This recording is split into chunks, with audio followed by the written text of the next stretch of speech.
ya, serta fungsinya seperti apa. Seperti pada balok, tulangan memanjang kolom itu berfungsi untuk menahan gaya dalam momen dan gaya dalam aksial. Itu pada kolom. Ya. Kalau tulangan geser itu berfungsi untuk menahan gaya geser pada kolom.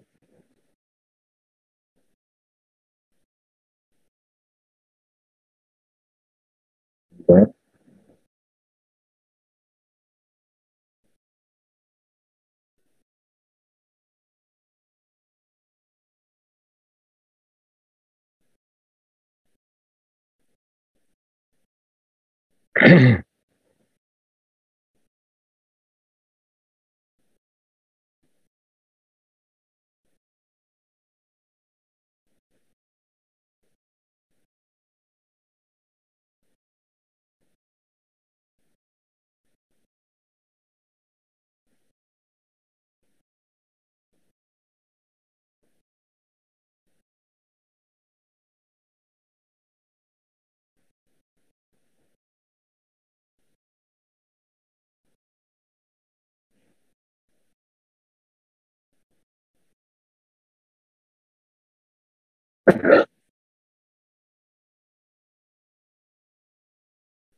Jadi seperti ini ya. Jadi kolom adalah elemen vertikal, ini kolom.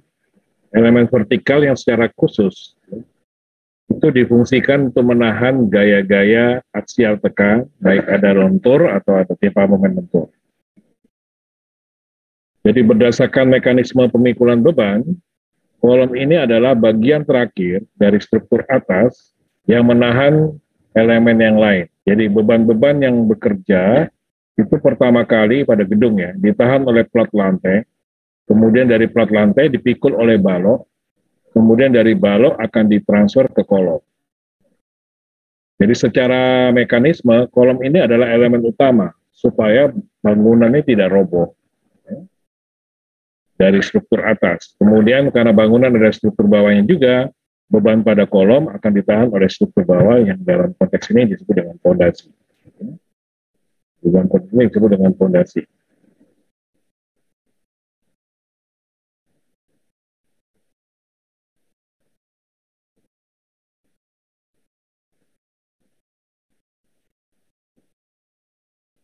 Ya. Nah, sekarang tulangan pada kolom itu ada dua. Ya, kalau kita lihat gambarnya ini, yaitu kolom yang tulangannya memanjang, ya. Ini tulangan memanjang, tapi ini sudah rusak, saya ambil yang utuh, ya. Nah ini, jadi tulangan memanjang ini, yang berupa titik-titik ini, kemudian ada bagel atau tulangan sengkang, ya. Tulangan bagel atau tulangan sengkang, yang berfungsi menahan gaya dalam geser, kemudian tulangan memanjang yang berfungsi menahan momen sama aksial. Jadi kolom itu ada bentuk persegi, kemudian ada bentuk yang melingkar. Jadi kolom bulat dan kolom kotak. Terus ada juga kolom yang mengalami beban sentris dan kolom yang mengalami beban eksentris. Ini beban sentris, kolom dengan beban sentris. Kemudian ada juga kolom dengan beban eksentris. Ini eksentris arah sumbu Y, ini arah sumbu X. Kemudian ada juga kolom yang disebut berdasarkan panjangnya. Ada kolom pendek dan kolom panjang. Kolom pendek dan kolom panjang. Ya, di mana kolom pendek itu bedanya dengan kolom panjang itu mekanisme keruntuhannya. Jadi kalau kolom pendek ini dia mekanisme keruntuhannya itu ditentukan oleh bajanya atau beton. Dalam konteks ini ada keruntuhan tarik dan keruntuhan tekan. Yang diinginkan dalam desain teori ideal itu keruntuhan tarik. Ya. Di mana bajanya mengalami putus, tulangan bajanya mengalami putus dulu, baru betonnya hancur.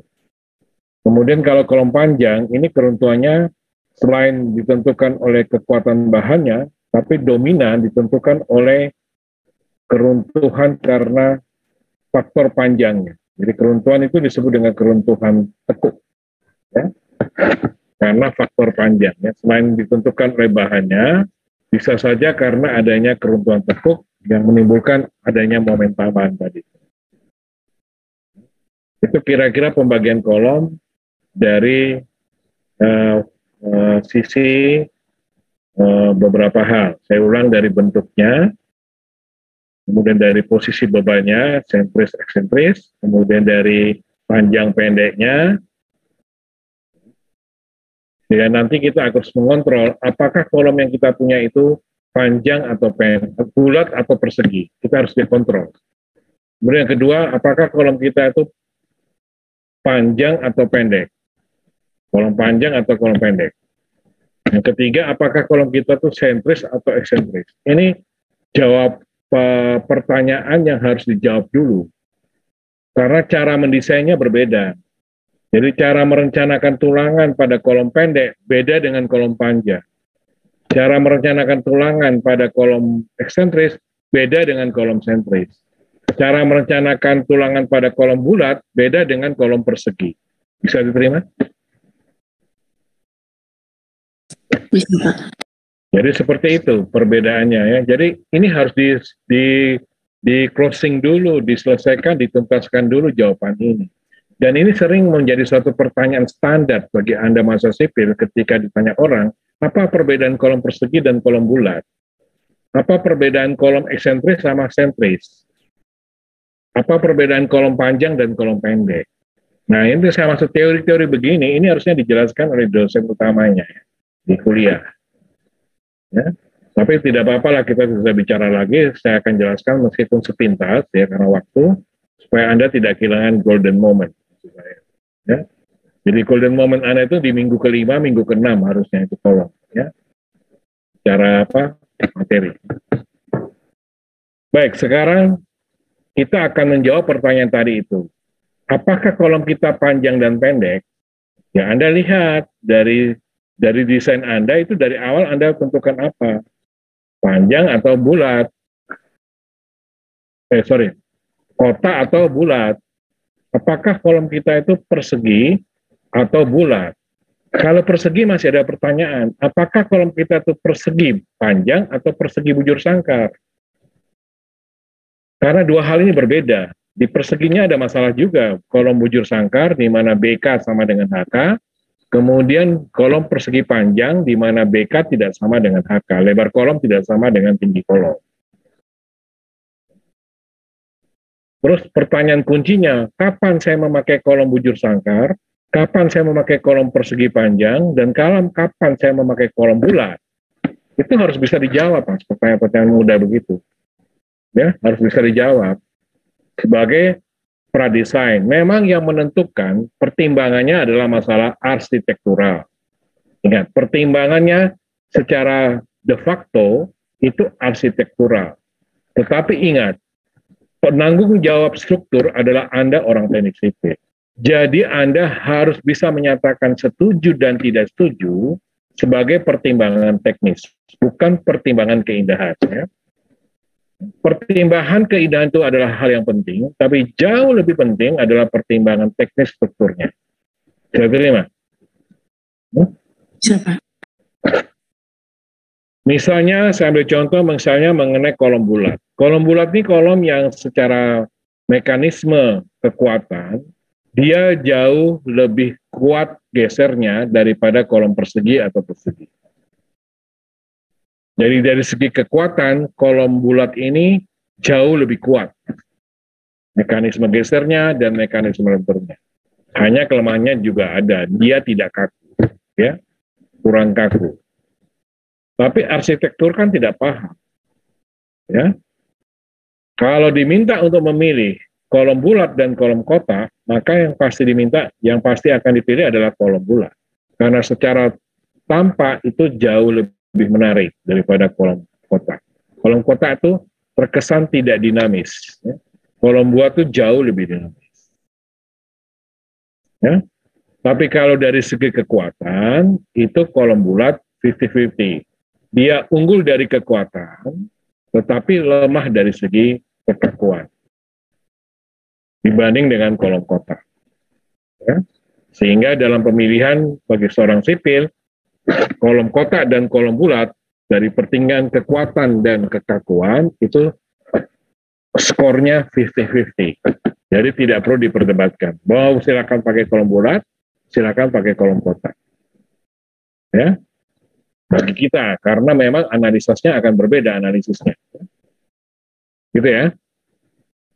Kemudian kolom kotak dengan kotak bujur sangkar dan kotak bujur persegi panjang, kemarin sudah saya singgung di beton 1, bahwa kolom bujur sangkar itu pertimbangan arsitekturalnya, seorang arsitek itu sama sekali tidak menarik, tidak akan pernah memilih kolom-kolom yang bentuknya adalah persegi panjang. Ya. Karena bagi mereka kolom persegi panjang itu membuang atau memakan ruangan yang banyak. Ya. Jadi arsitektur itu cenderung memakai kolom-kolom persegi panjang. Di interior, kolom-kolom bujur sangkar di interior. Kemudian kolom-kolom persegi panjang dipakai di kolom-kolom eksterior. Itu pertimbangan arsitek ya. Saya ulang, pertimbangan arsitek dia cenderung memakai kolom bujur sangkar di interior, di dalam gedung, tetapi dia akan memakai kolom eksterior di luar gedung. Pertimbangannya kenapa dia memakai interior kolom bujur sangkar di dalam gedung? Karena masalah efektivitas luasan ruangan. Kolom bujur sangkar itu tidak memakan ruangan. Kemudian yang kedua, arsitektural sangat mudah memasang keramik, pola plafon, dan aksesoris itu di modul-modul bujur sangkar daripada modul-modul persegi panjang. Ya. Kemudian pertimbangan mengapa mereka memakai kolom persegi panjang di eksterior karena masalah fasad, penonjolan. Arsitek itu sangat senang menonjolkan kolom-kolom persegi panjang di daerah luar. Ada tonjolan-tonjolan kolom itu merupakan nilai lebih bagi seorang arsitek. Bisa terima? Bisa, Pak. Jadi sangat tidak indah atau sangat tidak dinamis kalau memakai kolom bujur sangkar di area eksterior. Sekarang bagi sipil, teknik struktur. Kalau kita bukan didasarkan keindahan atau bentuk, kita didasarkan pada bentang balok. Kolom itu menyangga balok. Kolom itu tumpuan dari balok. Ya. Maka keluar suatu teori begini. Pada bentang-bentang panjang, jadi suatu nodal, suatu join, suatu ruangan itu mempunyai bentang arah X dan bentang tegak lurus. Pada bentang-bentang yang panjang, kekakuan harus arah dengan bentang yang panjang. Kekakuan yang tinggi, kekakuan yang besar, itu harus dipasang searah bentang balok. Jadi dengan demikian, kalau misalnya suatu ruangan, suatu modul itu mempunyai bentang yang panjang, balok yang panjang, kemudian tegak lurus yang pendek, maka arah HK dari kolom itu ditempatkan searah dengan bentang panjang. Sementara BK diarahkan dengan bentang yang pendek. Sayang saya tidak bisa menggambar di sini. Ya. Jadi Anda usahakan membangun image begini. Jadi kolom persegi panjang itu HK lebih besar dari BK. HK itu dipasang searah dengan bentang balok yang panjang. Sementara yang tegak lurus, kan ada juga balok yang pendek di nodal yang sama kan. Itu BK-nya searah dengan kolom pendek. Mengerti? Dengan bentang pendek. Jadi kita simpulkan pada modul-modul ruangan yang bentuknya persegi panjang, misalnya 6 kali 8 meter, 4 kali 6 meter, itu dipastikan yang bagus adalah kolom persegi panjang. Paham? Yang arahnya ngikuti bentang yang panjang. Tapi pada kolom-kolom atau ruangan yang modulnya bujur sangkar, misalnya 4 kali 4, 5 kali 5, 6 kali 6, itu paling efektif memakai kolom yang bentuknya bujur sangkar. Karena kekakuan arah X sama dengan kekakuan arah Y. Bisa diterima? Bisa, Pak. Jadi seperti itu ya. Kemudian faktanya bagaimana? Tidak pernah Anda menemui suatu ruangan itu semuanya modul persegi panjang. Tidak pernah Anda menemukan suatu gedung, denahnya itu semuanya modul bujur sangkar. Ruangannya berbentuk bujur sangkar kan tidak pernah. Modul itu adalah suatu ruangan di mana keempat titiknya ada kolom, kemudian keempat sisinya ada balok. Itu namanya modul. Kan jarang semua gedung itu mempunyai modul bujur sangkar atau modul persegi panjang. Kalau misalnya ada gedung dengan modul bujur sangkar, dipastikan gedung itu mempunyai denah persegi bujur sangkar. Jadi gedung itu berbentuk kotak. Itu kan kurang baik bagi seorang arsitek. Kalau gedung berbentuk kotak, ya. Juga kurang baik bagi gedung itu berbentuk persegi panjang. Seperti misalnya contoh gedung persegi panjang yang sangat klasik itu gedung perkantoran. Gedung perkantoran, gedung sekolah dan sebagainya. Bisa terima? Ya. Kemudian apartemen itu sebenarnya gedung-gedung dengan modul persegi panjang semua. Jadi kalau kita lihat di situ bentuk kolomnya juga persegi panjang. Nah, yang sering terjadi gabungan antara modul bujur sangkar dan modul persegi panjang. Jadi bangunan itu tidak simetris berbentuk kotak dan tidak berbentuk simetris berbentuk persegi panjang. Sehingga yang terjadi kolom itu mempunyai dua variasi dipakai. Daerah interior memakai bujur sangkar, kemudian daerah eksterior memakai persegi panjang. Itu yang sering terjadi. Bisa terima ya? Jadi saya sudah jelaskan panjang lebar mengenai bentuk kolom, ya, bentuk kolom. Ya. Baik, Anda sudah dalam desain menentukan bahwa kolom eksterior kita adalah berbentuk apa? Berbentuk apa? Berbentuk apa kolom kita? Kolom kita kan berbentuk apa? Di sini dilihat. Berbentuk apa nih? Kolom eksterior berbentuk apa? Panjang. Persegi panjang. Kolom interior berbentuk Bujur sangkar. ada portal-portal tengah ya. Kalau ada yang dapat portal pinggir, seteren pinggir, semuanya berbentuk apa? Persegi panjang. Semuanya berbentuk persegi panjang. Ya, itu sudah Anda selesaikan. Jadi mengenai bentuk itu merupakan tahap paling awal atau kita sebut dengan pradesain ketika seorang arsitek ingin menentukan atau merencanakan mengenai denah. Di situ Anda sudah terlibat memberikan pertimbangan secara teknis mengenai bentuk kolom yang paling ideal. Jadi menggabungkan antara unsur bentuk dari seorang arsitek yang berpedoman pada keindahan, kemudian digabungkan dengan pertimbangan keamanan, kekuatan, dan kekakuan dari seorang sipil ketika Anda duduk bersama menentukan mengenai bentuk kolom. Itu harus sudah selesai di pradesain. Bisa terima ya?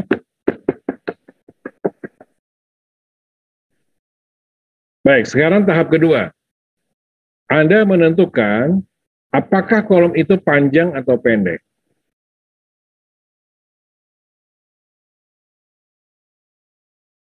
Ya? Tapi sebelumnya Anda rekap lagi gaya-gaya dalam untuk desain yang Anda link dari gambar ini. Jadi Anda link dari gambar ini. Di link ke sini, bisa terima? Ya? Jadi adalah kita kolom eksterior. Jadi gaya dalam aksial NU. Saya pakai Excel-nya saja langsung ya. Ini NU. Ini Anda link ya. Tahu? Ini kolom eksterior lantai 1, 2, dan 3. Dari sini, sampai salah satu saja. Paham? Kemudian VU. Dari sini, negatifnya dihilangkan, Mas. Jadi negatifnya tidak dipakai. Jadi negatifnya tidak dipakai. Negatifnya tidak dipakai. Ingat itu, Mas. Paham? Ya, Mbak. Kemudian MU atas. Juga negatifnya tidak usah dipakai kalau ada negatifnya. MU bawah. Kalau negatif berarti ini kan, ini negatif. Jadi ini ada, kan aslinya begini kan, ini. Ada negatifnya kan ini. Sekarang negatifnya itu dihilangkan. Dikasih min gini. Bisa terima? Ya? Bisa, Pak. Terus semuanya harus dalam satuan Newton dan Newton milimeter. Jadi gayanya Newton, momennya Newton milimeter. Anda pakai konversi ini. Berarti? Jadi ini soal ini itu di sininya dalam kilogram, ya. Kilogram meter. Tapi dalam perhitungan desain sesuai dengan SNI itu jelas gaya harus di Newton dan kemudian momen harus di Newtonkan milimeter. Ngerti? Ini dalam SNI ya, dalam semua perhitungan SNI itu, gaya itu harus dalam satuan internasional, Newton. Kemudian momen dalam satuan internasional, Newton milimeter. Maka saya berikan konversi ini, kilogram ke Newton kali 10, kilometer ke Newton milimeter dikalikan 10 pangkat 4. Jadi dikalikan 10 pangkat 4 nih. Bisa terima? Bisa? Bisa, Pak. Oke, kemudian kolom interiornya juga Anda buat di sini. Interiornya dari sini, dari yang ini interior. Ya, bagi 20 orang silakan nanti langsung dikerjakan, bagi yang lain terserah Anda. Mau jalan di tempat silakan. Cepat ya. Khususnya kelas A, ya, maksudnya khususnya kelas A. Ya. Kelas A itu baru 1 orang. Ada kelas A di sini? Ada, Pak. Ada, Pak. Ada, Pak. Jadi silakan berlama-lama, tidak ada masalah.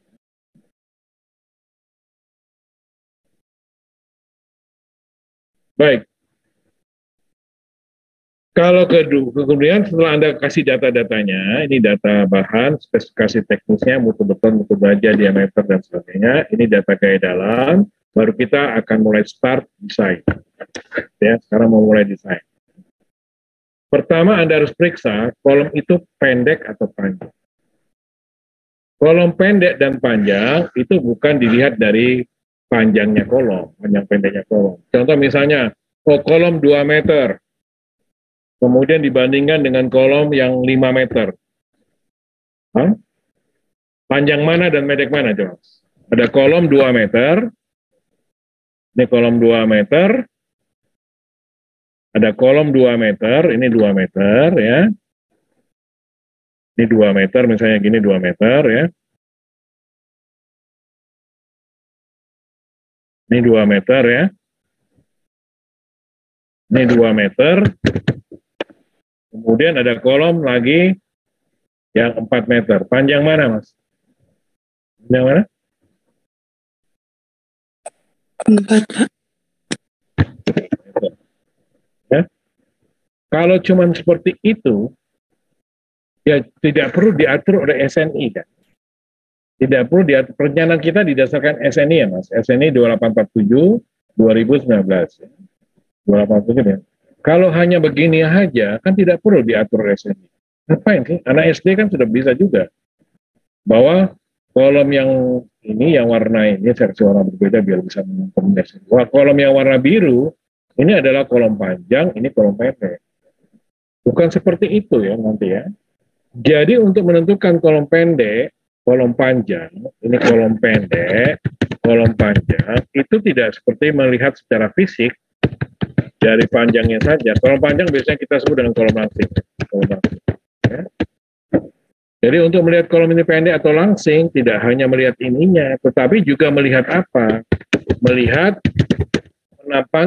penampangnya, ukuran penampangnya. Jadi kalau misalnya ini Mas, ini ukuran kolomnya 10, kolom kota ya, 10 kali 10, 10 kali 10. Saya ambil contoh saja, 10 cm kali 10 cm. Sementara ini adalah 80 kali atau 100 kali atau 90 kali 90. Ya. Anda lihat di situ. Ya. Jadi ini memakai kolom kotak 10 kali 10. 10 kali 10. 10 cm kali 10 cm. Ini hanya contoh imajiner supaya saya ingin Anda membandingkan mengenai ini 10 kali 10 ya. Kotak 10 kali 10. Kemudian yang ini kotak 80 kali 80. Ini 80 kali 80. 90 kali 90. Ini 4 meter.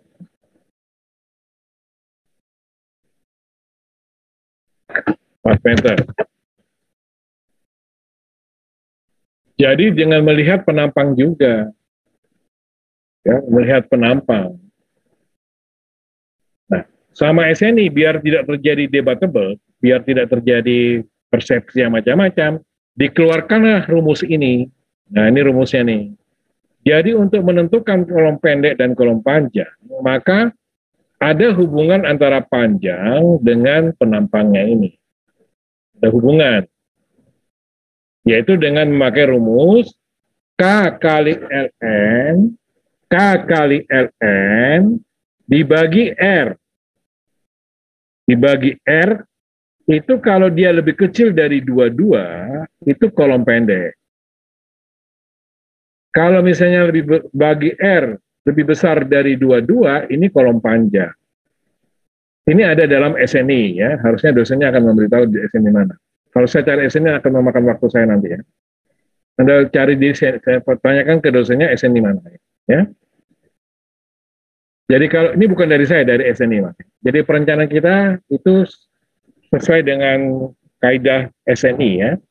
Jadi bukan ngawur, perencanaan bukan kaleng-kalengan. Ini perencanaan benar-benar didasarkan pada standar nasional Indonesia SNI 2847 2019. Sehingga kalau ada masalah, Anda akan di backup oleh SNI secara jelas. Hanya saya tidak punya waktu untuk menunjukkan SNI-nya karena Anda juga nggak punya, bahannya bukunya juga nggak punya. Kalau saya tunjukkan juga Anda bingung ya. Tapi ini sebenarnya harus dijelaskan, disampaikan oleh dosennya di kuliah reguler. Di pertemuan-pertemuan awal sebenarnya. Ya. Kalau lebih besar dari 22, maka itu kolom panjang. Nah, apa itu K? K adalah faktor kelangsingan kolom yang ditentukan dari nomogram di SNI. Bentuk nomogramnya ini, Mas. Bentuk nomogramnya ini Anda lihat. Aslinya nanti Anda buka SNI. Nah, ini nomogramnya nih. Ada di SNI. Jadi saya pakai snapshot atau copy paste dari SNI. Di SNI itu ada, lebih jelas ya. Jadi ada nomogram yang untuk dipakai menentukan faktor K. Ada dua, yang ini adalah nomogram untuk portal atau gedung yang bergoyang, kemudian ini adalah yang tidak bergoyang, yang tidak bergoyang, kemudian ini yang bergoyang, atau melakukan perpindahan. Jadi bergetar, kalau ini bergetar atau bergoyang, ini dia stabil, tidak bergoyang. Nah, portal kita tuh umumnya kan memakai portal-portal yang bergoyang. Jadi karena tidak ditahan sepanjang tinggi gedung kan tidak ditahan. Jadi jepit bebas kan. Sehingga kalau ada beban gempa terutama atau beban horizontal, maka portalnya mengalami getaran atau mode shape. Tahu mode shape ya? Bentuk getaran. Jadi dianggap mengalami goyangan. 100% portal kita itu adalah portal yang bergoyang. Apalagi di gedung-gedung tinggi ya. Ada juga portal tidak bergoyang, seperti misalnya entrance, portal satu lantai yang sederhana, goyangannya ditahan oleh pengaku atau penguat pada kolom-kolom terdekat, itu bisa. Ya. Jadi seperti ini, portal tidak bergoyang itu seperti ini. Nah ini portal tidak bergoyang. Nah ini ada portal, nah, ambil ini gambar. Nah, ini portal tidak bergoyang. Nah, di sini Anda kasih tumpuan. Kasih tumpuan.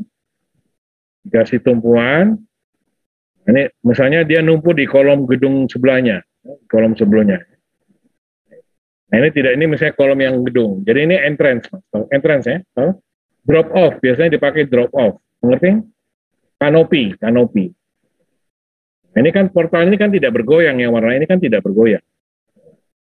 Kenapa? Karena ditahan oleh kolom yang gedung utamanya, ini adalah kanopi atau drop off, biasanya untuk tempat berhenti mobil kemudian masuk. Dulu kita punya kanopi, tapi sudah dibongkar di gutter pusat. Ya. Oke? Kalau Anda besar dulu, tapi sudah dibongkar, sehingga kanopinya ini hilang. Tapi pernah lihat ini kan? Pernah lihat kan? Pernah? Pernah, Pak. Nah ini portal tidak bergoyang, tapi struktur kita biasanya kan bergoyang. Struktur bergoyang itu struktur yang umumnya portalnya seperti portal yang kita lihat sehari-hari di gedung itu. Tidak ditahan arah horizontalnya di setiap lantai. Nah, Anda pakai nomogram ini untuk menentukan K. Kemudian LN adalah panjang bersih kolom. Ya. Jadi ini contoh panjang bersih kolom, saya kasih simulasi ini. Jadi misalnya ini ada portal ya. Kemudian ada balok ini. Nah, misalnya panjangnya adalah L kolom. Jadi L kolom yang tertulis di gambar itu adalah dari as balok ke as balok. Dari as balok ke as balok ini. Nah, ini adalah L kolom. Kemudian balok atasnya ada setengah HB. Ya, kemudian di sini juga ada setengah HB. Jadi L netonya itu sama dengan L dikurangi 2 kali setengah HB atau L dikurangi HB. Bisa diterima, Mas? Ya? Jadi L-nya ini, as baloknya ini dikurangi setengah HB atas, dikurangi setengah HB bawah. Berarti kan L dikurangi 2 kali setengah HB atau L neto sama dengan L dikurangi HB. Bisa diterima? Mengerti? Mengerti? Belum mengerti ya? Sudah bisa terima? Yang lainnya bisa? Untuk menentukan L neto? Bisa, Pak. Bisa, Pak. Oke. Kemudian R adalah jari-jari girasi. Itu adalah sifat penampang. Sama dengan luas, momen inersia, dan sebagainya itu namanya jari-jari girasi. Ini dirumuskan sama dengan 0,3 kali HK. 0,3 dikalikan dengan HK, di mana HK adalah tinggi kolom. Jadi HK sama dengan tinggi kolom.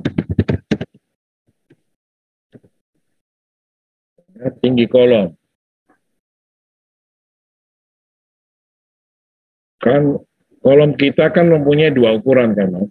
Misalnya kolomnya persegi panjang ya, ini persegi panjang. Ini kan BK, lebar kolom, dimensi kolom yang kecil, ya. Kemudian yang ini adalah HK. Ini adalah HK. Jadi kalau tertulis misalnya kolomnya adalah 40, 60, anotasinya gitu kan, nanti BK-nya berapa nih? Berapa? 40 cm. Kemudian HK-nya berapa? HK-nya berapa? 60, Pak. Gitu ya, jangan sampai tidak bisa baca ya.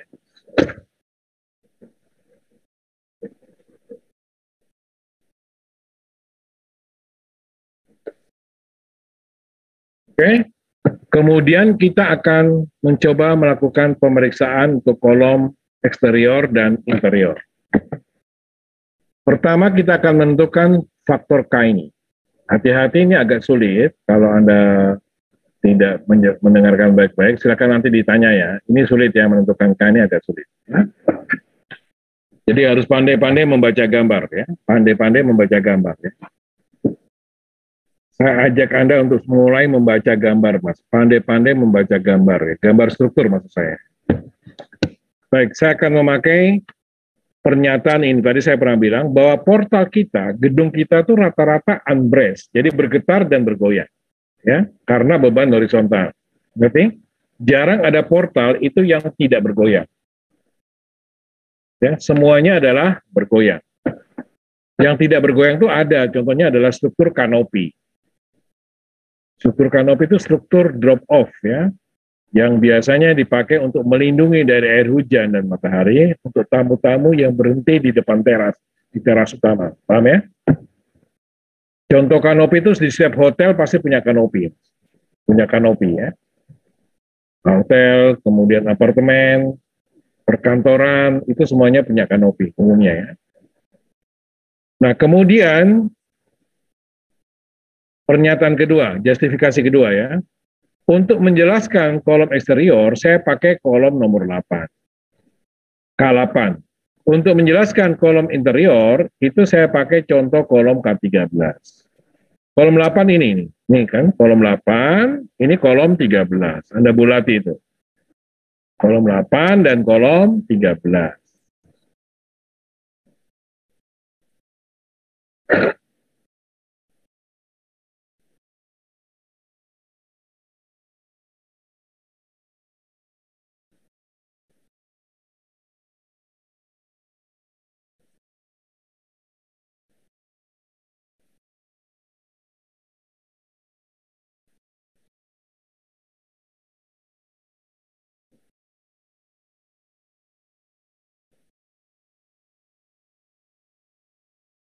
Nih, kolom 8 dan kolom 13.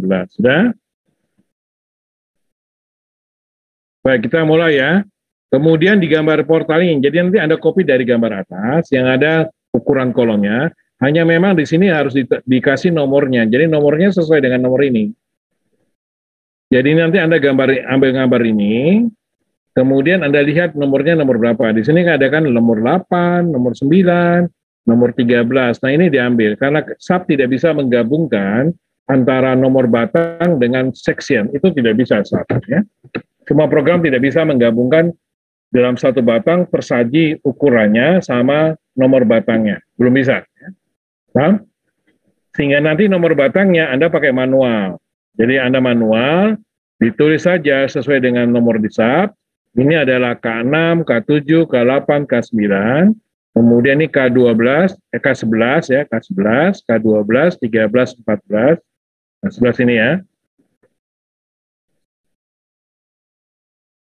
Jadi ini K11 ya. K11, 12, 13, 14. Balonnya jangan demikian. Sesuai dengan nomor SAP ya. Balon 37, 38, 39. Kemudian 41, 42, 43, 44, 46. Yang ini nggak usah. Separuh saja. Di sekitar K8 dan K13. Mengerti? Mengerti? Kalau sudah, sekarang kita akan memetakan kolom-kolom tadi. Jadi K7 sampai dengan K14. K7 sampai dengan K14. Apa yang dipetakan? Panjangnya Anda tulis. Panjangnya ditulis, kemudian tinggi balok. Ya, tinggi balok yang di daerah, misalnya ini ada K7. Tinggi baloknya kan ada B37 dan B42. Nah, B37 ini kan ukurannya 25-25, B42 adalah ukurannya berapa? Berapa? 30-50. Anda ambil yang terbesar tingginya. Berapa nih? Ngerti nggak, Mas? 25-25 kan? Sama 25-50. Berarti yang terbesar berapa? 30-50. Terbesar berapa? 30-50. Bukan tingginya. Berapa tingginya terbesar? Antara 25. Kalau saya bilang tinggi balok itu ukurannya BB kali HB. B-nya 25, tingginya 25. Kan gitu di beton 1 kemarin. Dimensi kolomnya adalah misalnya baloknya 30-50, berarti lebarnya 30, tingginya 50. Gitu kan? Mana yang terbesar antara 25-25 dan 30-50? Mana yang terbesar? 50. 50. Jadi 50 dijadikan milimeter 500. Kemudian K8 juga. K8 ini ada 2 juga ini. 50 juga kan? Paham? K9 juga 50 kan? K12 ini 50-50. Ini 30-60, ini 50-50. 30-50. Yang terbesar mah itu dokter gigi itu. 60. 60, Pak. 60, Pak. Sampai sini ngerti HB nih? Ngerti, Pak. Ngerti, Pak. Terus kemudian LN-nya nih, panjang kolomnya, tadi kan terusnya L dikurangi HB. Ya kan, L dikurangi 2,5 HB. Tadi ini, tadi kan Anda sudah paham, sudah ini rumusnya tadi ini. L sama dengan, LN kolom sama dengan L dikurangi HB. Sudah ngerti itu? Dari mana nih? Ini loh, nih, ya, ini adalah L netonya. Mengerti nggak ini L neto? Mengerti? Ini L neto, paham? Paham? Paham, Pak. Paham. Jadi Anda di sini, kalau ini isi aja manual, Mas, nggak usah di-link kalau ini ya. Nggak usah di-link ya. Ini manual, semuanya data manual karena Anda mau nge-link dari sini silakan, tapi tidak usah di-link lah menurut saya, Mas, terlalu lama nanti. Karena ini data ini bukan data yang single ya, bukan data yang harus di-link karena tidak akan pernah dipakai seterusnya ya. Ini hanya untuk memeriksa di bagian apakah dia panjang atau pendek. Ya. Sudah mengerti ini? Kalau mau di-link dari gambar ini ya. Ini kalau Anda nge-link HB ya jauh, Mas. HB itu di step 1, Mas. Mengerti kan? Jadi sepakat L dan HB nggak perlu di-link ya. Mengerti? Ngerti, Pak. Yang di-link tuh LN-nya saja. LN-nya di-link dari L dan HB. Kemudian BK. BK tuh lebar kolom K7 ini berapa? Kan jelaskan 40-60 berarti BK-nya adalah 400, 400, 400. Kemudian ini adalah 50-50 berarti 500, 500, 500. Bisa terima lebar kolom? Bisa, Pak. Kemudian HK, itu tinggi kolom yang bersangkutan. Saya kira nggak perlu saya jelaskan. Ini lihat kolomnya ukurannya berapa. Kemudian I. I adalah 1/12 B kali H pangkat 3. Jadi kalau I-nya ini ada link nih. Ini harus di-link nih. 1/12 kali BK dikalikan HK pangkat 3. Jadi I kolom ya. Seperti ini, Mas. Anda lihat link-lingannya nih, Mas. Paham? Ini link-lingannya paham? Paham? Paham, Pak. Sudah ini dihitung semua. Kemudian efficiency ini di-link dari mutu beton yang Anda tulis di sini nih. Ini di copy. Kemudian Anda taruh di sini paste spesial. Paste link. Terus nanti samakan semuanya ini, samakan dengan ini ditarik ya. Oke. Kemudian modulus elastisitas itu adalah 4.700 akar efficiency. Ini juga di link ya. Jadi 4.700 akar ini. Sudah mengerti semua nih data ini? Yang berhubungan dengan balok, kolom. Mengerti? Mengerti, Pak. Jadi ini kolom eksterior, K7, K8, K9 kolom eksterior. Kemudian interiornya 12, 13, 14. Ya. Sekarang yang berhubungan dengan balok. Anda lihat, di situ ada balok B37, Anda lihat tuh. B37, 38, 42, 43. Jadi 37 itu konsol kalau ada, ini 37. 37, 38, 39. 42, 43, 44. Kemudian 47, 48, 49. Ya. Sama dengan tadi, Anda masukkan L-nya balok tersebut, kemudian HK. Nah, kalau sekarang ditukar, sekarang kalau tadi tinggi balok, sekarang tinggi kolom, mengerti nggak? Nih. Berarti kalau ini tinggi balok, waktu kita ninjau kolom, kalau kita ninjau balok, kita tarik tinggi kolomnya, paham? Paham? Jadi nanti panjang balok bersih sama dengan, kalau tadi ini L dikurangi HB, kalau ini L dikurangi HK. Di mana HK adalah tinggi kolom. Tahu perbedaannya? Tahu?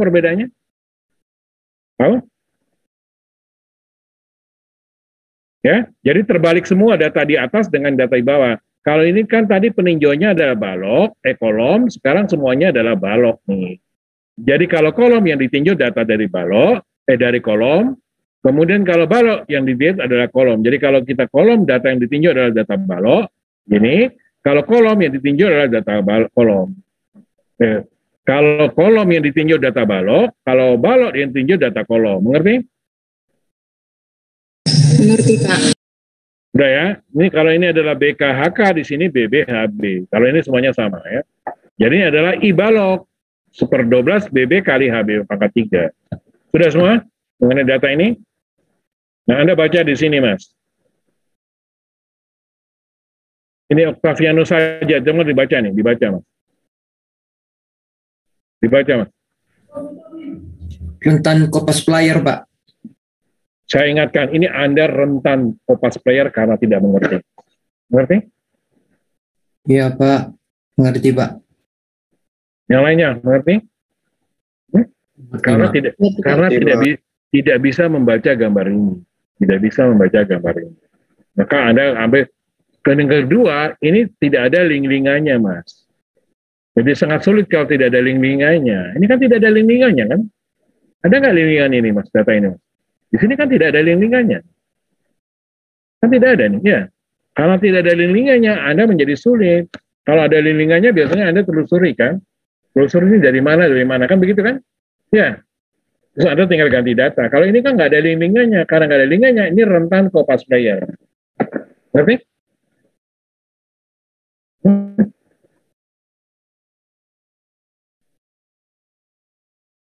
Kalau ini salah, perhitungan di bawahnya hancur.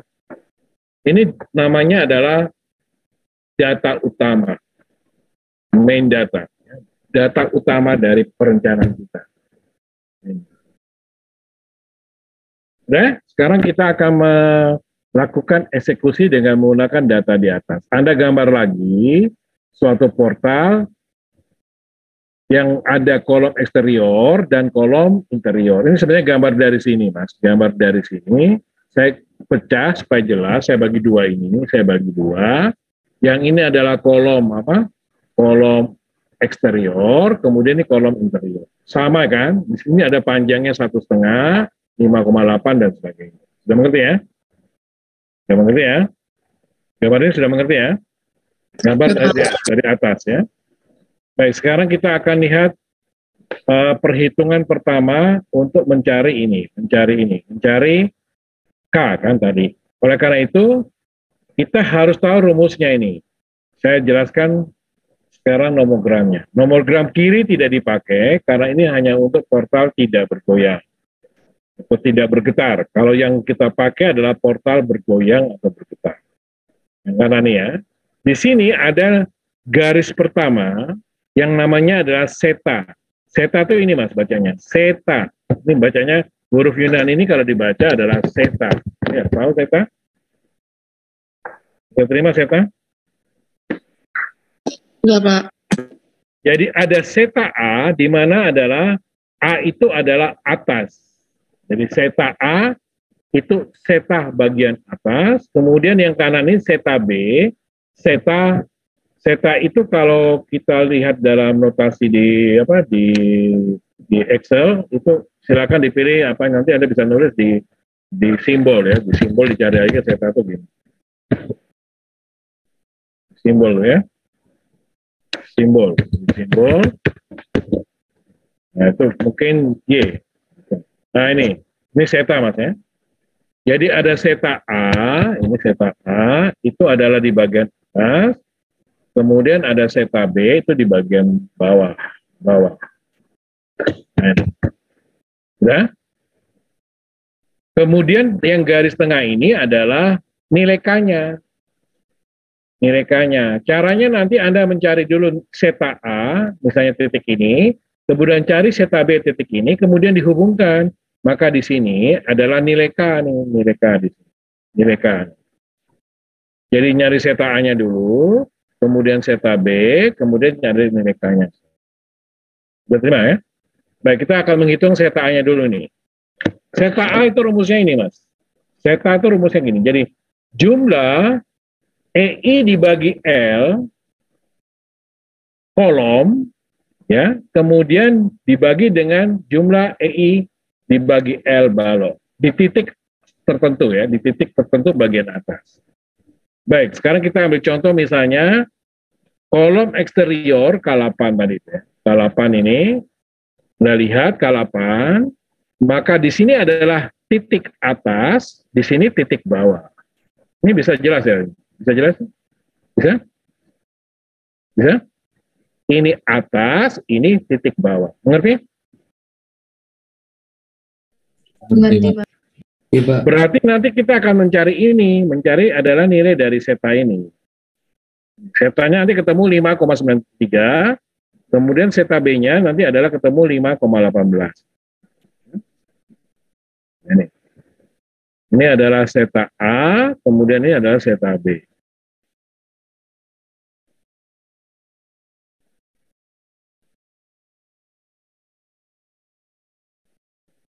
Nah, sekarang kita akan menghitung zeta A ya, titik ini. Di A itu ada pertemuan 4 batang. Dengarkan saya baik-baik ya, ada pertemuan 4 batang. Batang yang pertama itu adalah kolom K9, batang kedua adalah kolom K8, kemudian batang ketiga adalah balok B38, kemudian batang keempat adalah balok 43. Ngerti? Begitu pula di B.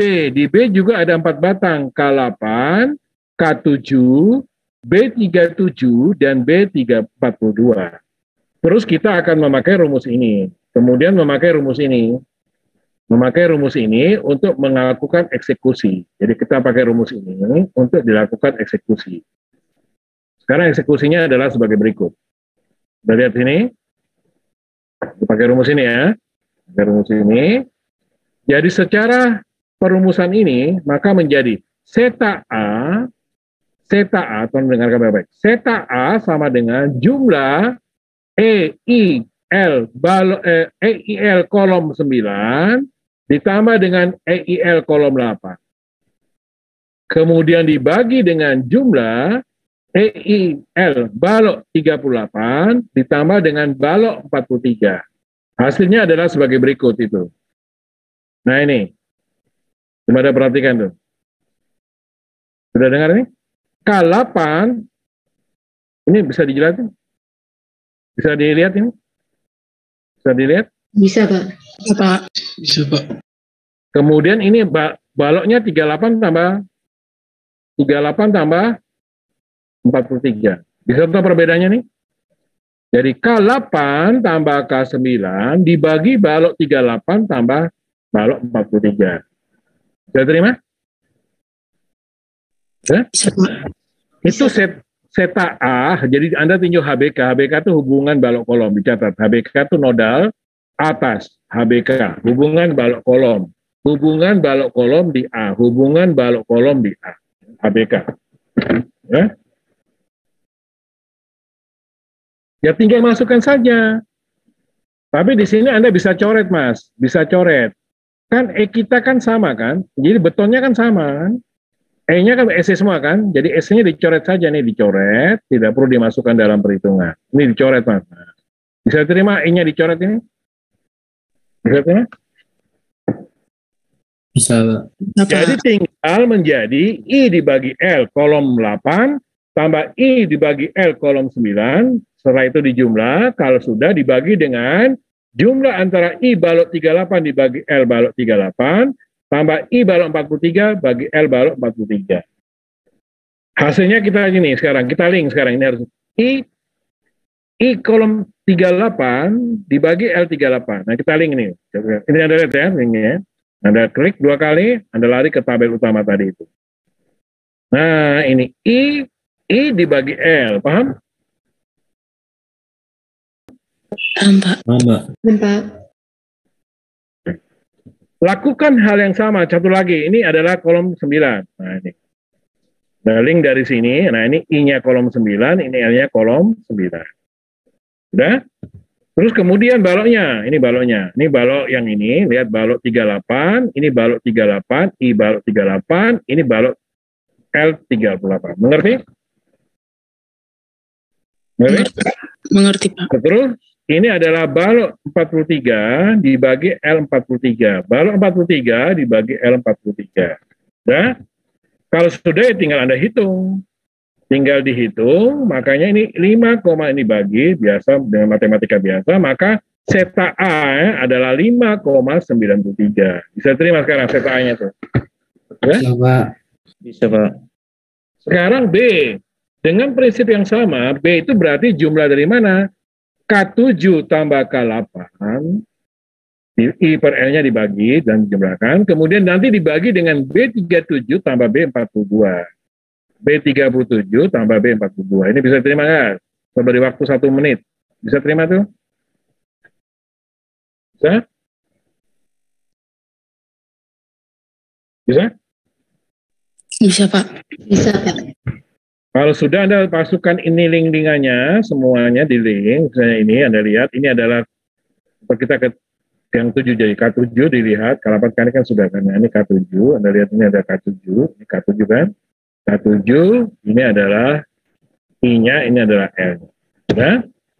Kalau sudah dibagi ketemu zeta B 5,18. Jadi zeta B adalah 5,18. 5,18. Zeta B adalah 5,18. Sesudah itu kita pakai grafik ini. Nah, Anda lihat di sini, ini 5,93. Ini kan zetanya berapa tadi? 5,93. Zeta B-nya berapa? 5,18. Bisa terima?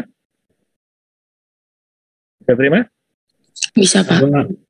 Ini 5,18 zeta B-nya, kemudian zeta A-nya 5,93, dihubungkan, maka ketemukannya adalah berapa nih? Anda lihat ini 1,5, berarti 1,1, 1,2, 1,3, 1,4, 1,5, 1,6, berarti K-nya berapa nih? Berapa? K-nya berapa tuh? Ya. Ada tulis tuh, ini K-nya berapa nih? 2,30. 2, sekitar 2, berapa nih?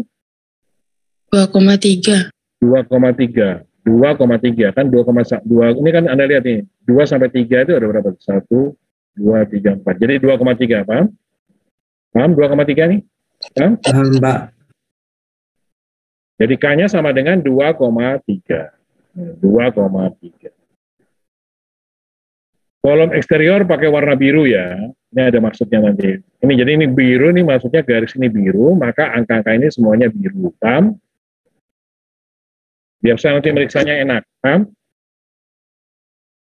Paham, Pak. Nanti lakukan hal yang sama di kolom interior. Jadi K13-nya ini pakai gambar ini biar jelas. Jadi misalnya A berarti K14 tambah K13 atau K13 tambah K14, nanti dibagi baloknya 43 tambah 48, ketemu zeta A-nya berapa tadi itu? Zeta A-nya berapa tuh, yang merah tuh, yang interior, zeta A-nya berapa nih?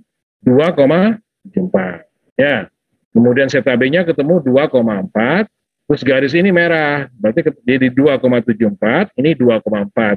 Berarti ketemu K-nya berapa nih, yang interior? K-nya 1,72. Tapi ini saya kira bukan 1,7, Anda tidak bisa melihat 1,72, mungkin 1,70 dan sebagainya. Untuk 1, jadi pokoknya bisa dilihat sesuai dengan mata Anda ya. Ini 1,72 kan? Ya, bisa, ya 1,7 berapa? 1,72. Bisa terima, Mas? Bisa terima? Bisa, Pak. Kalau sudah, sekarang kita eksekusi rumus KLN. Eksterior. LN-nya 2.500. Ini di link juga, kan di link tadi ini ya, 2.500 kan. Ya. Untuk apa? Untuk panjang daripada kolom K8. Panjang kolomnya 2.500. Kemudian kalikan dengan K, ini kalikan K, ini LN-nya, ini R-nya 0,30, di link juga ya. Maka kita periksa sekarang, nah ini K kali LN, dibagi R, berapa nilainya itu? 31,4. Lebih besar dari 22. Ini berarti kolom panjang. Paham? Paham? Paham, Pak. Yang ini Anda juga periksa, 275 lebih besar dari 22. Berarti kolom panjang. Kan rumusnya tadi ini, kalau dia lebih besar dari 22, ini rumusnya nih Mas. Kalau lebih besar dari 22 adalah kolom panjang, kalau kurang dari 22 kolom, terima tuh, bisa? Bisa, Pak. Ada yang mau ditanyakan untuk menentukan kolom panjang pendek. Ini harusnya kuliah Anda itu berbicara di sini, bukan berbicara beton 1 atau beton 4. Ya. Sudah pernah dijelaskan tak masalah ini sama Pak Bambang? Belum? Belum? Ingat, desain tulangan memanjang pada kolom panjang dan kolom pendek itu berbeda 360 derajat. Sangat berbeda, Mas. Hati-hati ya. Jadi kalau Anda misalnya punya kolom panjang, kemudian Anda desain dengan cara kolom pendek, ya fatal. Atau sebaliknya, harusnya kolom pendek, kemudian Anda desain kolom panjang, ya sangat fatal. Masa Anda menjadi generasi yang hilang seperti itu, Mas? Mengerti nggak?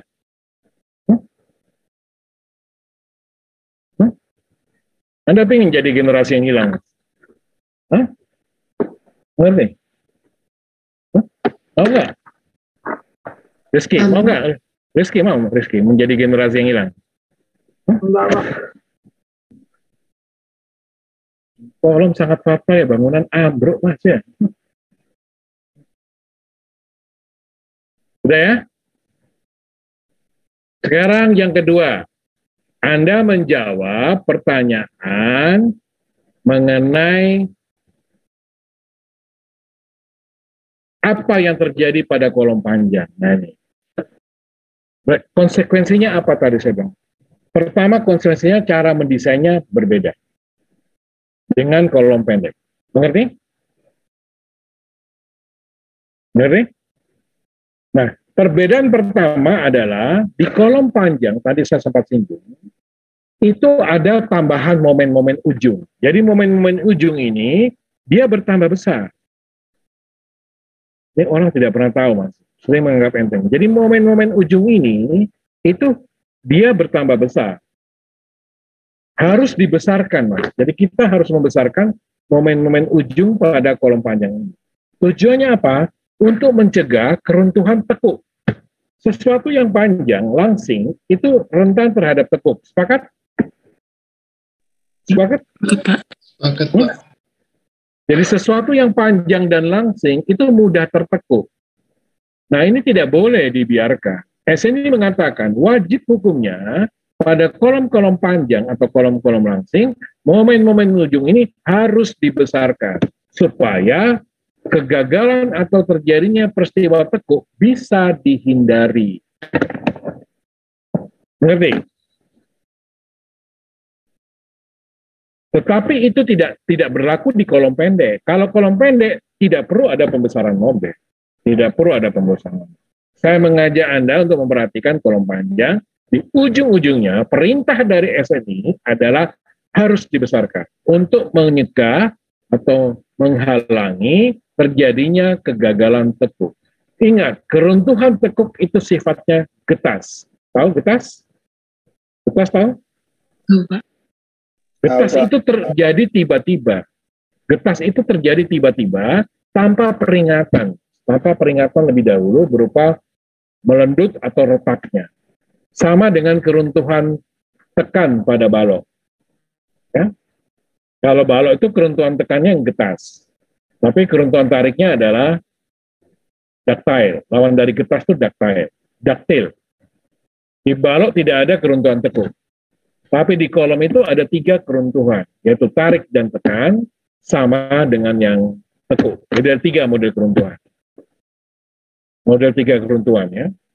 Seperti gambar ini. Kalau misalnya Anda lihat gambar ini, saya tadi sudah keluar ya.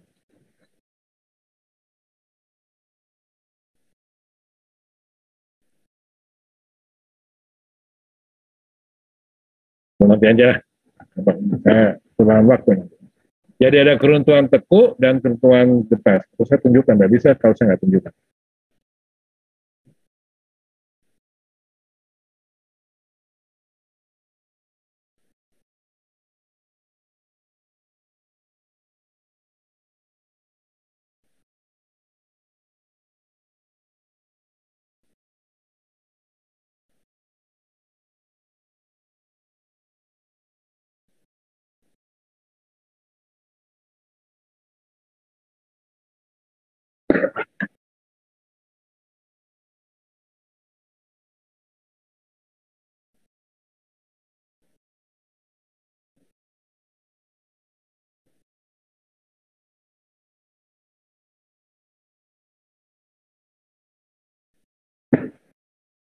Nah ini Mas.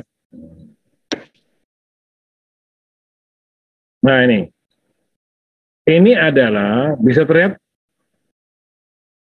Bisa, Model Pak. keruntuhan kolom yang tarik. Jadi yang tarik sama yang tekan. Ya. Jadi ini kolomnya tertarik, ini kolomnya tertekan. Keruntuhan kolom itu berbahaya, Mas. Lebih prinsipnya lebih getas daripada balok. Jadi kita harus menghindari tulangan memanjang ini tertekuk, tulangan bagel ini sengkangnya terbongkar. Ini kan sengkangnya terbongkar, tulangan memanjangnya tertekuk, dan yang paling penting kalau ini tertekuk dan terbongkar, maka inti betonnya pecah. Kalau inti betonnya pecah ini berarti jantung dari beton sudah hilang, tidak bisa diselamatkan atau di sini tidak bisa diperbaiki. Jadi inti beton itu adalah jantung dari beton adalah inti beton. Jantung beton itu adalah intinya. Inti adalah daerah di dalam tulangan memanjang dan tulangan bagel. Itu adalah inti beton atau core concrete. Ini harus dijaga dan dipelihara baik-baik oleh tulangan memanjang dan tulangan sengkang. Kemudian ini adalah keruntuhan tekuk. Nah, keruntuhan tekuk. Lebih dekatnya adalah ini keruntuhan tekuk. Nah, ini ada keruntuhan tekuk. Ini keruntuhan tekan, ini keruntuhan geser. Ini seperti ini. Nah, ini keruntuhan geser, ini keruntuhan tekan, ini keruntuhan tekuk. Buckling. Jadi ini harus dihindari mengenai masalah keruntuhan tekuk pada kolom panjang sehingga harus dibesarkan. Bagaimana cara membesarkan? Lihat step-stepnya. Ini agak susah lagi ya, agak susah ya. Perhatikan ya. Agak susah ini ya. Saya akan jelaskan bagaimana Anda melakukan pembesaran momen. Ya. Coba ini dicatat ini atau difoto silakan ya. Mengenai teori pembesaran momen. Kolom panjang atau langsing menghindari adanya keruntuhan tekuk, perlu pembesaran momen ujung hasil analisa struktur dengan SAP. Misalnya adalah ini, M1 sama dengan 5, M2 sama dengan 8, itu adalah momen ujung-ujung yang Anda resum dari SAP di atas. Mengerti? Misalnya, mengerti? Mengerti? Nah, sekarang setelah dibesarkan, itu menjadi M1 itu sama dengan M1NS plus delta kali M1S setelah pembesaran ya. Di mana NS adalah beban tetap, ya. Kemudian yang delta ya, jadi NS ini adalah beban tetap, kemudian yang S ini beban sementara. Beban sementara. Gitu ya. Oh, beban sama-sama beban tetap ya. Tapi kalau ini dari kombinasi 1,4D, dari kombinasi beban ya, kemudian yang ini dari kombinasi beban mati tambah beban hidup. Dalam analisa SAP kemarin, Anda kan mempunyai dua kombinasi kan? Dua kombinasi kan, ya? Anda lihat itu? Yaitu kombinasi beban tetap, ini beban tetap, yang 1,4D, kemudian kombinasi yang sama, itu adalah kombinasi beban tetap, tapi yang dari 1,2D tambah 1,6. Di semua batang, ngerti? Ngerti? Ngerti, Pak. Kan ada dua kombinasi, sehingga nanti Anda harus memisahkan ini, ya. Yaitu pembesaran momennya adalah M1 sama dengan M1 dari beban tetap yang 1,4, kemudian ditambah dengan delta kalikan M1S, di mana S adalah beban tetap yang 1,2D. Delta nanti ada rumusnya ya, delta ada rumusnya. Kemudian di M2 setelah pembesaran jadi begini. Sudah ya? Baik, sekarang kita akan melakukan pemeriksaan pembesaran momen dengan rumus ini. Jadi Anda baca nih Mas ya. Dibaca nih. Momen 1, momen ultimate setelah pembesaran pada ujung kolom 1. Kemudian M2, momen ultimate setelah pembesaran pada ujung kolom 2. Di mana Anda lihat sini, M2-nya itu lebih besar dari M1. Jadi yang dinama dengan M2 itu adalah lebih besar dari M1. Contoh misalnya begini, ini sering salah juga nih anak-anak. Jadi misalnya M2-nya ini ada momen ujung atas itu sama dengan 3. Kemudian ini momen ujung atas sama dengan 1. Maka ini menjadi apa nih? Menjadi M berapa nih? M berapa? M2. Karena 3 lebih besar dari 1. Paham nggak? Paham nggak? Ujung bawah. Paham nggak nih? Ini menjadi M berapa? Pernyataan ini lah, ini pernyataan ini nih, pernyataan ini.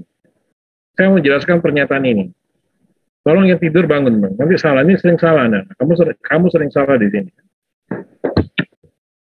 Misalnya momen dari sub itu ada yang namanya MUA atas, kan tadi kan ini Mas. Ini nih. Nah, ini nih. Mana yang M1 dengan ini, mana yang M1, mana yang M2? Ayo silakan. Mana yang M1 dan mana yang M2? Mana? Ini M2 apa M1? M2. Kenapa M2? Karena lebih besar. Karena lebih besar. Ini M berapa? M1. Ini M berapa? Satu. M1. Ini M2. Sudah mengerti? Sudah, mengerti? Pak. Sudah, Pak. Jangan salah ya. Jangan kopas supaya yang salah. Banyak yang salah nih sering Mas ya. Kalau salah, perhitungan di bawah salah semua. Ya. Udah ya? Dilihat itu, M1 lebih besar dari M2.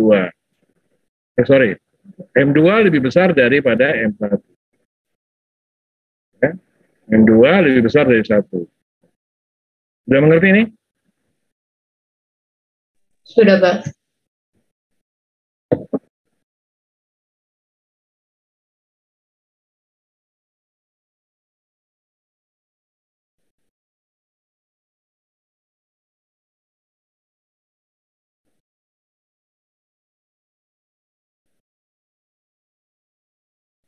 Sudah ya? Terus nanti M2NS, M1NS adalah momen ultimate kombinasi beban tetap pada ujung kolom 1, kemudian M2N beban tetap yang kombinasi yang 1,4 ya, pada ujung kolom 2, kemudian M1S yang kombinasi beban 1,2 tambah 1,6 pada kolom 1, kemudian M2S adalah beban tetap tapi kombinasi yang ini pada ujung kolom 2, di mana delta adalah faktor pembesaran moment. Ingat, 1 dan 2 ini di mana M2 lebih besar dari M1. Itu yang dipegang ya. Sesudah itu kita masuk ke tabel ini. Ke mana? Ke diagram lagi free body, tapi di sini Anda sudah memetakan mana M2, mana M1 ya. Ngambil dari sini Mas, ngambil dari sini. Ngambil dari sini. Ngambil dari sini. Ngambil dari sini. Ngambil dari sini ya. Untuk M2 dan M1. Jadi diagram free body, kalau nanti ini free body untuk desain kolom, kalau ini free body untuk pembesaran momen. Jadi sambil yang linganya aja nih, ada linganya. Ini Anda lihat di situ, ini lihat ya. Ini kemana kita lihat? Nah, ini ke sini Mas. Nah, ini ke sini. Dari tabel ini Anda lihat nih. Jadi ujung atas kombinasi 1,4D. Jadi jangan ngambil dari sini, ngambil dari tabel. Ngerti? Ngerti? Berarti, Pak. Sudah, nanti gampang kok. Tinggal ini lebih gampang karena dari tabel, bukan dari subnya, dari tabel resumnya. Jadi Anda tinggal memisahkan. Ini adalah kombinasi 1,4D, ini kombinasi 1,2, ini kombinasi 1,4D untuk yang kolom interior ya. Ini untuk kolom interior, ini kolom eksterior. Ya. Kita lihat yang ini dari mana, kita lihat langsung, itu kolom eksterior, tapi yang kombinasi 1,4D. Nah, Anda lihat ini. Nah, ini kombinasi dari ini, Anda lihat ini ya. Ini, itu kombinasi dari ini. Nanti diambil yang terbesar, antara ujung atas, ini ujung atas ya, bukan terbesar. Jadi ujung atas sudah ujung atas, kemudian nanti ujung bawahnya berapa? Ya, ini ujung bawahnya ini. Ini jadi nanti jadi M2, ini jadi M1, paham? Paham? Oke. Ini M2, ini M2, ini M1. Kita lihat ini. Kan jadi ini M2, ini M1. Ya. Kira-kira gampang ya, itu mengenai apa? Mengenai free body untuk perhitungan pembesaran momen. Tidak sulit. Ini ambil dari tabel. Jadi ambil dari tabel. Ambil dari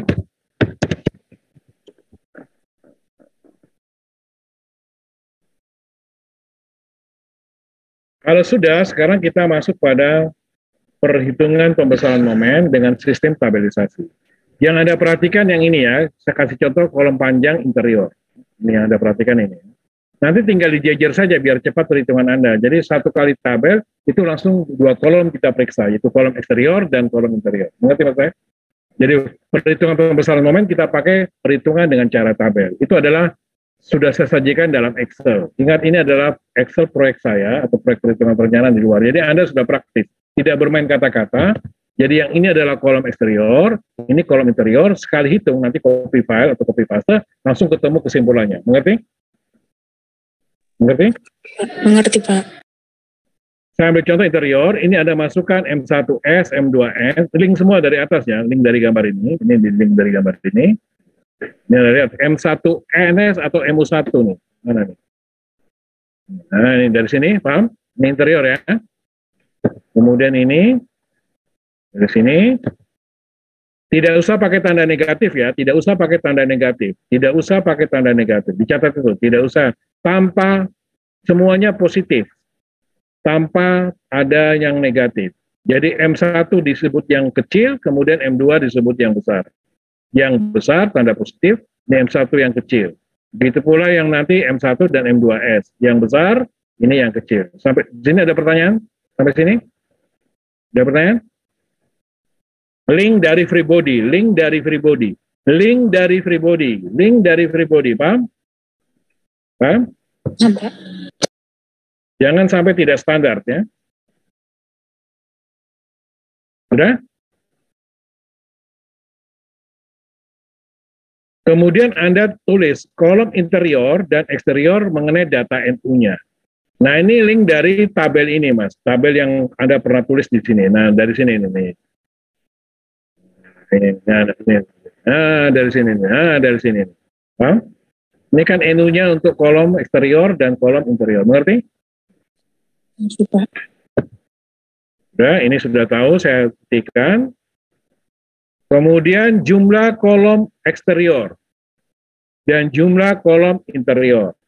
Anda lihat denanya, ini lihat denanya. Kolom eksterior berapa jumlahnya? Berapa? Berapa? Kolom eksterior yang mana nih? Berapa jumlahnya? Berapa jumlahnya? Berapa? Berapa jumlahnya? 16. Hitung 1, 2, 3, 4, 5, 16. 6, 7, 8, 9, 10, 11, 12, 13, 14, 15, 16. Berapa jumlahnya? 16, Pak. 16. Kolom interior jumlahnya berapa? Berapa? 6. 1, 2, 3, 4, 5, 6, 7, 8, 9. Berapa kolom interior? 9. 9. Berapa? 6, Pak. Totalnya berapa, Deling? Totalnya berapa? 16 tambah 9 berapa? Berapa? 25 kan? Lihat keterangannya ya, lihat keterangannya, paham? Ini manual, Mas, ini manual ya, ini manual. Semua mahasiswa saya kira data ini sama ya. Karena DNA Anda kan sama kan? Ngerti? Ngerti, Pak.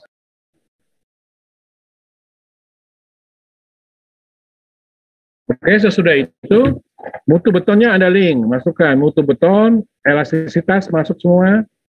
Dari beton kan sama. Kemudian i-kolomnya Anda ngambil dari sini, Mas. Dari tabel yang di atas tadi itu. Nah, dari sini, Mas. Ini kolom berapa tadi? K13 kan? Ini ada copy yang dari menu utamanya. Sudah. Kemudian ada paste spesial di sini. Paste spesial. Mengerti?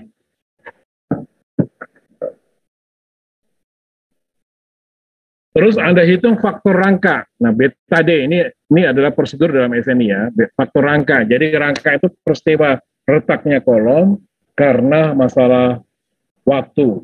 Jadi setelah pengecoran biasanya terjadi pelepasan energi, pelepasan uap dan panas dari semen sehingga menyebabkan kolom itu retak prematur. Retak kecil-kecil tapi tidak berbahaya, tapi mengganggu. Namanya adalah retak rangkak. Nah, kita mengambil atau mencari faktor rangkanya itu bagaimana? Rumusnya adalah M2S dibagi M2S. Jadi M2S dibagi dengan M2NS dibagi dengan M2S. Bisa terima?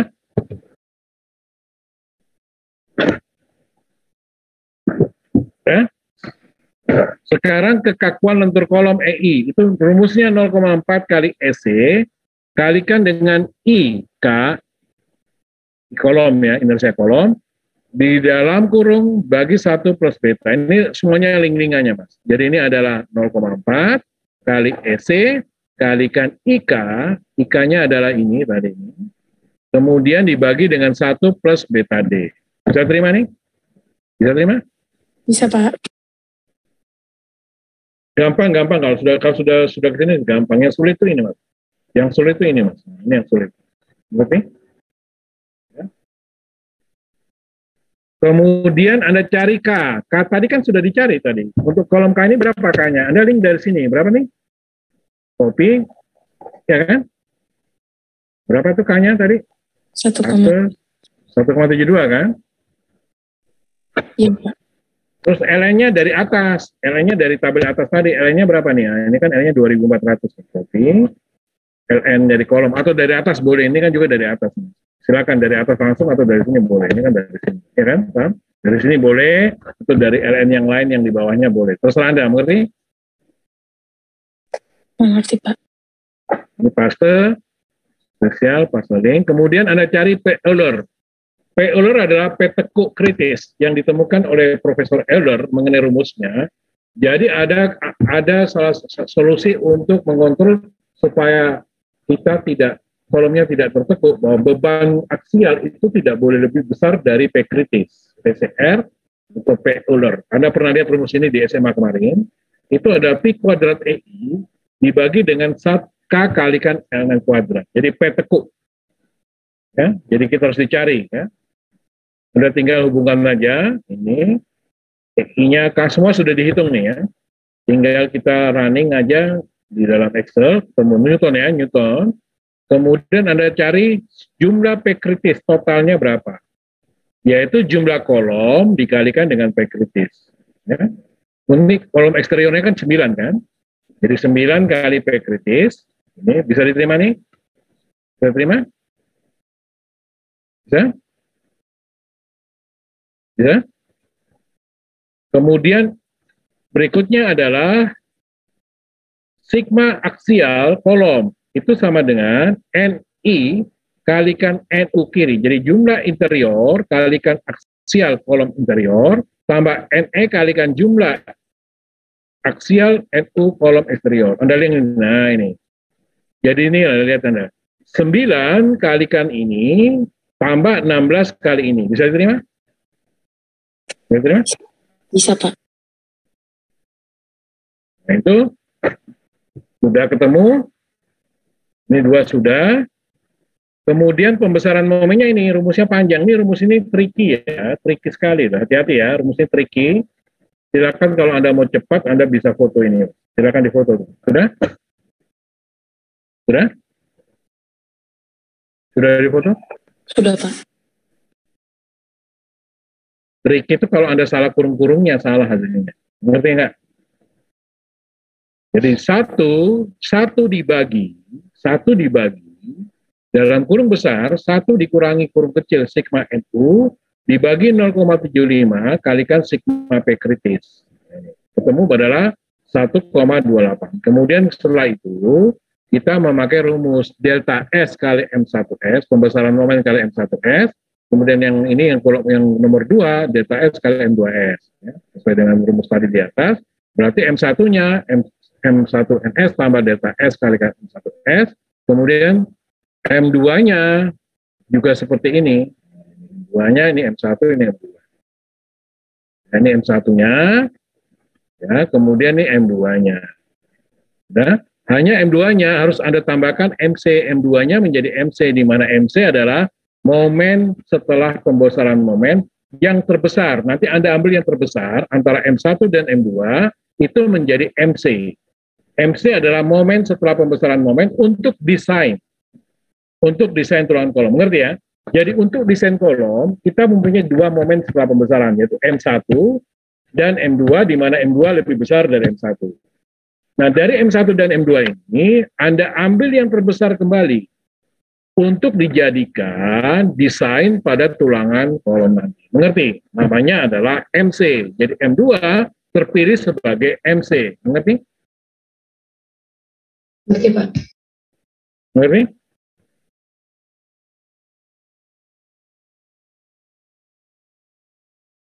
Mengerti nggak? Mengerti, Pak. Nah, kalau sudah, jadi di sini kalau Anda lihat free body-nya, yang tadi ini, nah ini antara ini kan menjadi M, ini menjadi tadi M2. Kemudian ini menjadi M1, gitu kan? Oh, ya, menjadi M2, ini M2, ini M1, ini M1, M2. Setelah pembesaran momen, maka kemudian dipilih M1, M2 yang terbesar kembali menjadi MC. Gitu ya. Sudah, sekarang kita lihat kolom yang ini. Kolom yang mana nih? Kolom yang eksterior. Kolom eksteriornya apa tadi? Kita simpulkan tadi Pak, kolom eksteriornya apa Mas? Kolom panjang juga kan? Ya.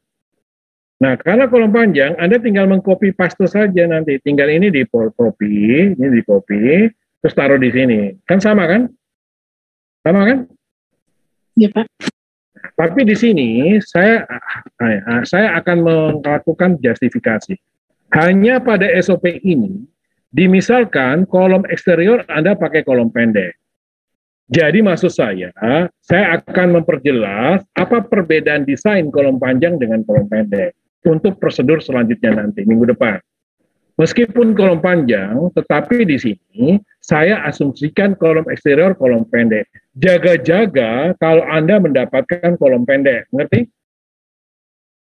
Mengerti? Berarti Pak. Nah, karena kita misalkan kolom pendek, jadi jangan Anda, banyak yang salah, dikira ini kolom panjang, kemudian Anda isi kolom pendek. Ini lihat, hanya pada SOP ini, saya memakai, ini dimisalkan kolom pendek. Bukan ini kolom pendek, banyak yang salah terhadap modul ini, dikira ini kolom pendek. Ini kolom panjang, hanya di sini, ini misalnya saja saya memakai kolom pendek. Gitu loh. Enggak. Nah, kalau Anda misalnya sesungguhnya memakai kolom pendek, di sini ada nggak pembesaran momennya? Ada nggak? Ada nggak pembesaran momennya? Tidak, Pak. Kan tidak ada pembesaran momennya. Itu maksud saya, kalau Anda kolom pendek, berarti pembesaran momen Anda hanya di kolom interior, yang merupakan kolom panjang. Mengerti? Tapi ada juga si anak ini yang mendapatkan kolom panjang. Ada. Kalau kolom panjang, ini harus ada pembesarannya. Kalau di kolom pendek, tidak ada pembesaran. Beruntung Anda yang memakai dapat kolom pendek, berarti perhitungan pembesaran momen tidak ada. Paham? Paham nggak? Pak. Gitu ya. Oke. Itu nanti akan saya jelaskan bagaimana perbedaan desain kolom panjang, kolom pendek minggu depan. Pada pertemuan ketiga. Sekarang saya hanya sampai di eksentrisitas sama sentris saja. Sekarang kita akan memeriksa apakah kolom kita itu sentris atau eksentris. Eksentris adalah kolom di mana gaya aksialnya tidak bekerja pada titik berat. Umumnya kolom kita itu 100% eksentris. Tidak pernah ada kolom yang sentris. Jarang. Kenapa seperti itu? Karena faktor pelaksanaan di lapangan. Sulit membuat balok itu bisa benar-benar bertemu di titik tengah kolom. Ingat, balok adalah media transfer beban dari plat kepada kolom. Sulit. Jadi beban aksial itu tidak pernah jatuh di titik berat. Bisa mengerti? Bisa mengerti? Bisa, Pak. Sehingga 100% kolom kita itu kolom yang ekstensif. Nah, tapi SNI mengatakan, sudahlah, periksa saja secara teori, secara peraturan, apa yang nanti disebut sentris, mana yang disebut eksentris. Tapi di lapangan, berdasarkan pengalaman saya, semua orang sepakat karena faktor pelaksanaan yang tidak terlalu sempurna dan kesulitan, itu kolom-kolom di gedung itu tidak ada yang sentris. Jarang kita bisa memaksa beban-beban aksial. Beban aksial ya, maksudnya beban NU. Itu bekerja tepat di titik berat penampang itu jarang. Jarang, ya, tidak pernah. Ya. Nah, cara memeriksanya adalah sebagai berikut. Pendek aja, Mas. Nah, itu. Anda cari NU-nya untuk pendek sama panjang. Ini misal ya, Ini pendek, ini pemisalan. Ini Anda ambil dari tabel di atas, tabel yang tadi itu, Mas. Tabel yang paling atas tadi. Nah, ini nih. Ya. Tabel ini ya. Nomor 2 itu ya. Anda link dari situ. Terus kemudian Anda isi MU atau MC. Kalau kolom pendek pakai MU, pakai aslinya. Kalau kolom panjang pakai MC ini, pakai MC ini. Kalau kolom panjang kan pakai ini. Pakainya. Ini sudah harus pakai ini seharusnya. Ini sudah saya rubah sehingga berubah.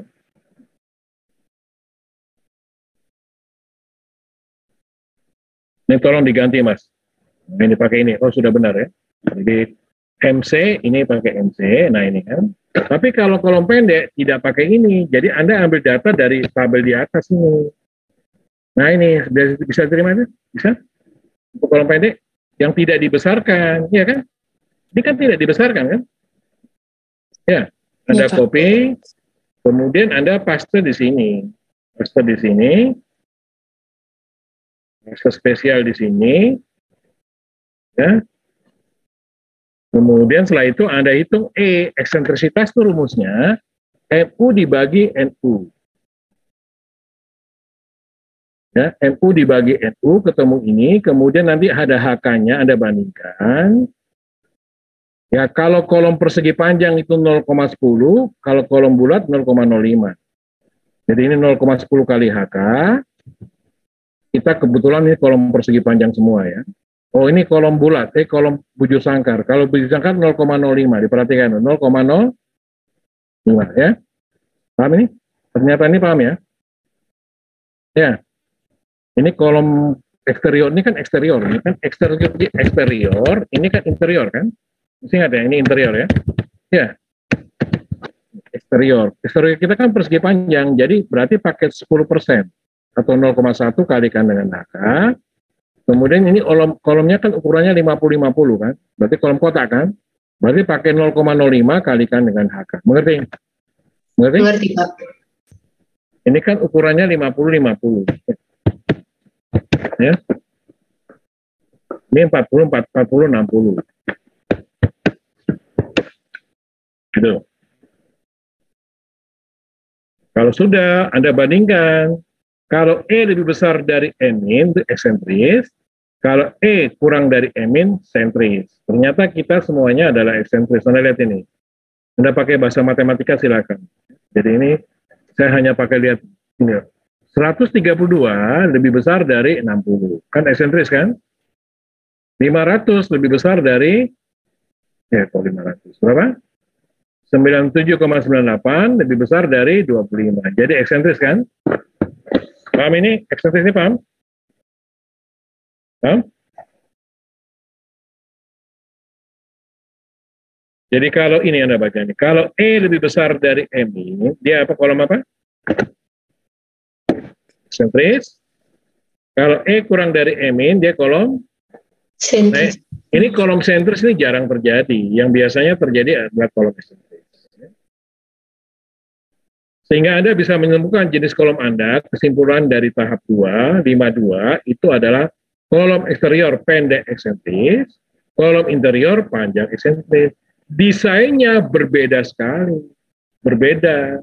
Jadi di kolom itu ada 4 desain, Mas. Coba Anda tulis ya. Pertama adalah pendek sentris. Kedua pendek eksentris. Ketiga panjang sentris. Keempat panjang eksentris. Jadi 4 macam kolom kita. Mengerti nggak? Mengerti? Ngerti, Pak. Pak. Jadi ada 4 cara desain. Ini harusnya diajarkan oleh dosennya kalau bagus. Satu-satu. Oh, pendek sentris begini, pendek eksentris begini, panjang sentris begini, panjang eksentris begini. Jadi materinya banyak sebenarnya, Mas, ya, kolom itu. Hah? Nah, yang mau saya jelaskan nanti adalah yang sering terjadi adalah pendek eksentris, panjang eksentris. Karena kondisi pendek sentris, panjang sentris itu jarang terjadi. Jarang terjadinya adalah sentris. Itu tidak pernah terjadi, Mas. Tetapi untuk membangun teori, kolom sentris itu penting. Jadi nanti kita belajar penurunan rumus itu dengan memahami mengenai kondisi paling sederhana, yaitu kolom sentris. Bagaimana eksentris? Itu berbeda nanti. Sudah mengerti ya kesimpulan ini ya?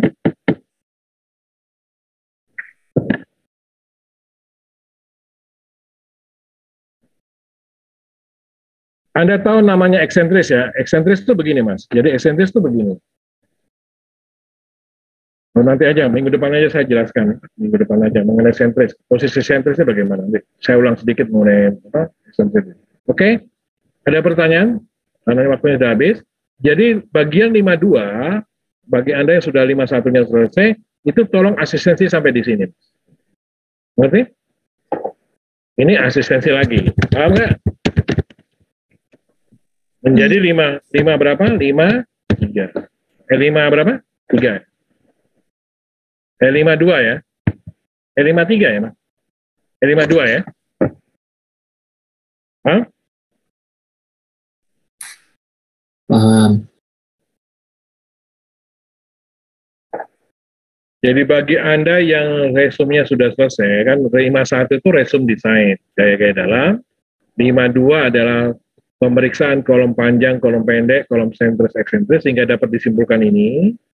Asistensikan, kalau misalnya sudah, baru kemudian Anda desain. Nah, saya materi desainnya baru jelaskan minggu depan. Bisa terima? Ya? Bisa, Pak. Oke, ada pertanyaan?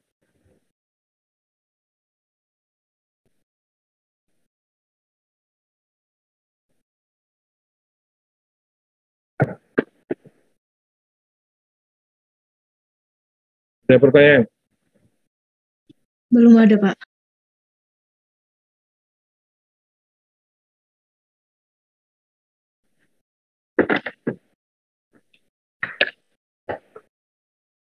Jadi karena Anda, setelah ini Anda kuliah kan, Mas?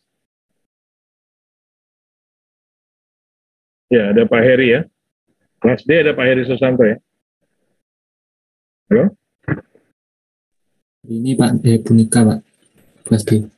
Struktur moda, Pak. Oh ya, pokoknya Anda nggak ada kuliah ya. Saya akhiri saja mungkin pertemuan kita siang ini, kita lanjut minggu depan. Jadi jadwalnya tetap ya. Hari Rabu untuk semua kelas, jam kedua, atau jam 9.20. Ngerti? Mengerti, Pak. Mengerti, Pak. Mengerti, Pak. Saya akhiri, selamat siang semuanya. Siang, Pak. Siang, Selamat Pak. siang. Terima Makasih, kasih, Pak. Terima kasih, Pak.